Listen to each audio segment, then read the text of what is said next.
اسلام کے حوالے سے، بلکہ حقیقت یہ ہے کہ یہاں پہ کچھ اسلام کے مخالف لوگ کام کرتے ہیں، ان کو زیادہ سہولیت ملتی ہے۔ ریاستی جبر کا معاملہ صحیح کلیئر ہوگا۔ ایک ہوتا ہے تنظیمی جبر، اس سے بڑا کوئی جھوٹ نہیں اگر کوئی کہے کہ کوئی دیوبندی، کوئی بریلوی، کوئی اہل حدیث یا شیعہ کوئی تنظیم جو ہے وہ تنظیمی طور پہ اسلام قبول کرانے کے لیے جبر کرتی ہے، یہ بھی اس سے بڑا کوئی جھوٹ نہیں ہے۔ کوئی اکا دکا واقعہ کوئی کسی محلے کی بیس کے اوپر کوئی لوکل کمیونٹی کے والے سے پیش آ جائے تو ایسی چیز ہے جس کے لیے نہ ریاست ذمہ دار ہے، نہ اسلام ذمہ دار ہے، نہ کوئی مذہبی تنظیم ذمہ دار ہے۔ لیکن ایک اس کے مقابل میں بڑی ایک عجیب چیز ہے جو میں خود کئی دفعہ کئی لوگوں سے سن چکا ہوں کہ جو لوگ اسلام قبول کرتے ہیں، جو لوگ اسلام قبول کرتے ہیں خود ان کو جبر کا سامنا کرنا پڑتا ہے۔ وہ اس طرح کہ بسا ان کی کمیونٹی کی طرف سے، ان کی مذہبی تنظیمات کی طرف سے، اس کے بعد ان کے خاندان کی طرف سے۔ دیکھیے، جہاں تک خاندان کے جبر کا جوابی جبر کا تعلق ہے کہ ایک بندہ جو ہے وہ کسی مذہب سے مسلمان ہو جاتا ہے تو اس کا جو خاندان اس کے اوپر جبر کرتا ہے، اگرچہ قانونی طور پہ وہ درست نہیں ہے اور وہ ہے بھی حقیقت، لیکن یہ میں سمجھتا ہوں کوئی مذہب اس کا ذمہ دار وہ بھی نہیں ہے، ٹھیک ہے، بالکل دیانتداری سے۔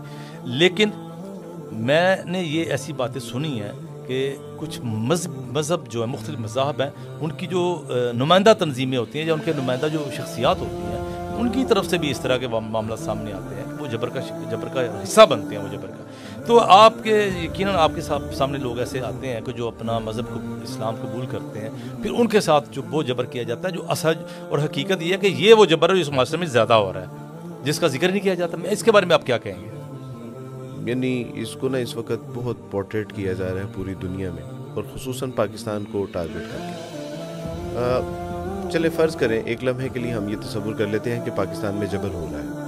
یورپ میں اس وقت کون سا جو ہے وہ جبر ہو رہا ہے کہ جس کی وجہ سے لاکھوں لوگ ہلکا پوش اسلام ہو رہے ہیں، اور اسلام سب سے تیزی سے بڑھنے والا وہاں پہ ایک مذہب بنا ہوا ہے۔ ایک بات۔ دوسری بات یہ ہے کہ کوئی ایک فرد بھی اگر اس جبرن اسلام کو تو نیکی کی وجہ سے نا، تو جب نیکی کے اوپر قرآن خود تلوار چلا دے گا کہ لا اکراہ فی الدین، تو ہاں مجھے بتائیے کہ اس کی کوئی نیکی رہے گی؟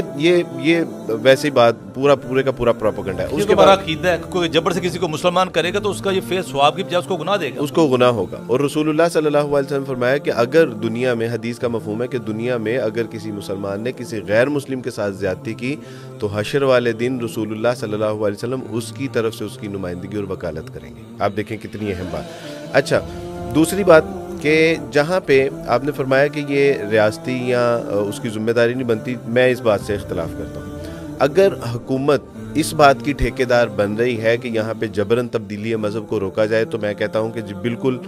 ہمیں بچپن میں یہ سکھایا گیا تھا کہ بیٹا اگر آپ کے ساتھ کوئی زور زبردستی اور ظلم کرے نا اسلام قبول کروانے کے حوالے سے، تو اس کی ٹانگیں توڑ دینا، بعد میں ہم دیکھ لیں گے۔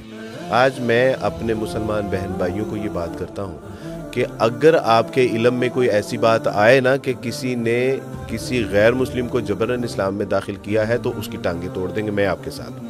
یعنی ہم اپنی کرسچن کمیونٹی، ہندو کمیونٹی، سکھ کمیونٹی، دلت کمیونٹی کے ساتھ کھڑے ہیں کہ آپ کی بچی کے ساتھ کوئی جبرن شادی کرے، اس کے ساتھ جبرن کوئی اسلام قبول کروائے، ہم آپ کے ساتھ کھڑے ہیں، اس لیے یہ دعوے کے ساتھ بات کر رہے ہیں کہ اس طرح کی کوئی ایویڈنس موجود نہیں ہے۔ اب آئیے، جہاں پہ ریاست اس کا جو ہے وہ حل تلاش کر رہی ہے کہ جبرن اسلام قبول نہ کروایا جائے اور ہم اس کے ساتھ کھڑے ہیں، وہاں پہ اس بات کا جو ہے وہ قانون سازی کیوں نہیں کی جاتی کہ اگر کوئی اسلام قبول کرتا ہے تو اس کے اوپر جو ہے وہ ظلم و ستم نہ کیے جائیں، گھر والوں کی طرف سے جو ہے وہ تشدد اور ٹارچر نہ کیا جائے، اس کا جو ہے وہ معاشی بائیکاٹ کر دیا جاتا ہے۔ کیا یہ ہیومن رائٹس کی وائلیشن نہیں ہے؟ کیا UN کا چارٹر اس کی اجازت دیتا ہے؟ کیا جو ہے وہ جنیوا کنونشن میں یہ چیزیں ہیومن جو ہے وہ وائلیشن میں نہیں آتی؟ اس کے بچے چھین لیے جاتے ہیں، اس کی اگر وہ مسلمان مرد ہے تو اس کی بیوی کو جو ہے وہ روک دیا جاتا ہے، معاشرے میں جو ہے وہ اس کے خلاف ایک کمپین کھڑی کی جاتی ہے، اس کے خلاف جھوٹے مقدمات کر دیے جاتے ہیں۔ ایک شخص کہتا ہے کہ اس کو بھی پتا ہے کہ میری شادی ہے، اس کو بھی پتا ہے کہ میری شادی ہے، مجھے نہیں پتا کہ میری شادی ہے۔ اور جن لوگوں کے بارے میں یہ کمپین چلائی جا رہی ہوتی ہے کہ اس کو جبرن اسلام میں داخل کر دیا گیا، اسی کو ہی نہیں پتا بعض اوقات ہوتا کہ میں نے جبرن اسلام قبول کیا، اور وہ حیران پریشان ہوتا ہے کہ یہ جبر کا جو ڈنڈورا میرے خلاف پیٹا جا رہی ہے یہ کیا ہے۔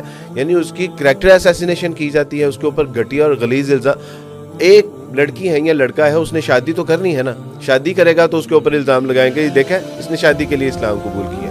اللہ سبحانہ و تعالیٰ اس کو مال و متاع سے اگر نواز دیں گے تو کہیں گے دیکھیں اس نے مال کے لیے اسلام